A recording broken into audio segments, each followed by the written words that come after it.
வணக்கம். டிஎன்பிஎஸ்சிக்கு 6ஆம் வகுப்பு இலக்கணம் இயல் 4 பார்க்கலாம். இதில் இன எழுத்துக்கள் பற்றின கொஸ்டின் அண்ட் ஆன்சர்ஸ் பார்க்கலாம். ஃபர்ஸ்ட் கொஸ்டின், இன எழுத்துக்கள் என்றால் என்ன?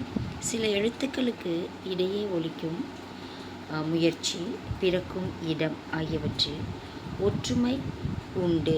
இவ்வாறு ஒற்றுமை உள்ள எழுத்துக்கள் இன எழுத்துக்கள் எனப்படும். மெல்லினத்திற்காக இன எழுத்து இடம் பெறாத நூல் எதுன்னு கேட்டிருக்காங்க. இங்கே மஞ்சள், வந்தான், கல்வி, தம்பி. ஆன்சர் கல்வி. பட் இது நூல் இல்லை, இடம்பெறாத வார்த்தை அப்படின்னு வந்திருக்கணும்.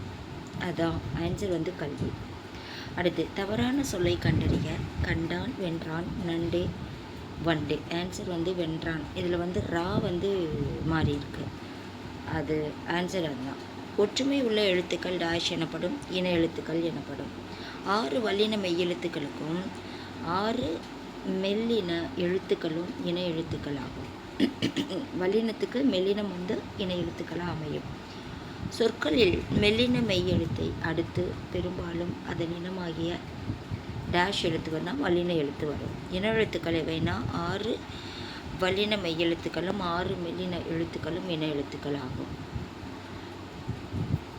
கசடத்தை பெற வல்லினம், ஞன நமன மெல்லினம், எரள வரல இடையினம். ஸோ இன எழுத்துக்கள் வல்லின எழுத்துக்களுக்கு மெல்லின எழுத்துக்கள் இன எழுத்துக்கள் ஆகும். உயிரெழுத்துக்களின் இன எழுத்துக்கள் பற்றி விவரின்னு கேட்டிருக்காங்க. உயிரெழுத்துக்களில் ஸோ மெய்யெழுத்துக்களைப் போலவே உயிரெழுத்துக்களிலும் இன எழுத்துக்கள் உண்டு. அது என்னென்னா, உயிரெழுத்துக்களில் குறிலுக்கு நெடிலும் நெடிலுக்கு குறிலும் இன எழுத்துக்கள் ஆகும். குறில் எழுத்து இல்லாத ஐ என்னும் எழுத்துக்கு ஈ என்பது இன எழுத்தாகும்.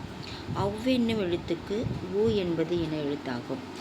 சொல்லில் உயிரெழுத்துக்கள் சேர்ந்து வருவது இல்லை. உயிரெழுத்துக்கள் 2 எழுத்து சேர்ந்து வருவது இல்லை. அளப்பெடையில் மட்டுமே நெடிலை தொடர்ந்து அதன் இனமாகிய குறில் எழுத்து சேர்ந்து வரும். எடுத்துக்காட்டு ஓ, ஓதல், தூவும், தழுகி. இதெல்லாம் ஒற்றலைப்படை, இரட்டலைப்படை. அதுக்கு வரும்பொழுது அளப்படையில் மட்டும்தான் நெடிலை தொடர்ந்து அதுக்கு இனமாகிய குரில் சேர்ந்து வரும். அடுத்து, தமிழ் எழுத்துக்களில் இன எழுத்துக்கள் இல்லாத எழுத்து எதுன்னு கேட்குறாங்க. தமிழ் எழுத்துக்களில் ஆயுத எழுத்துக்கு மட்டுமே இன எழுத்துக்கள் இல்லை. ஸோ மற்ற எல்லாத்துக்குமே குறிலுக்கு நெடில் இணையாக இருக்கும், வல்லினத்துக்கு மெல்லினம் இணையாக இருக்கும். ஆயுத எழுத்துக்கு மட்டும் இன எழுத்துக்கள் இல்லை. தலைவர்களின் பிறந்த நாள் எந்த நாளாக கொண்டாடப்படுகிறது அப்படின்றதுக்கு கொடுத்துருக்காங்க. அது என்னென்னு பார்ப்போம் நம்ம. காமராஜர் பிறந்த நாள் கல்வி வளர்ச்சி நாள். டாக்டர் ராதாகிருஷ்ணன் பிறந்த நாள் ஆசிரியர் தினம். அப்துல் கலாம் பிறந்த நாள் மாணவர் தினம். விவேகானந்தர் பிறந்த நாள் தேசிய இளைஞர் தினம். ஜவஹர்லால் நேரு பிறந்த நாள் குழந்தைகள் தினம். அடுத்து, கலை சொற்கள் அறிவோம்.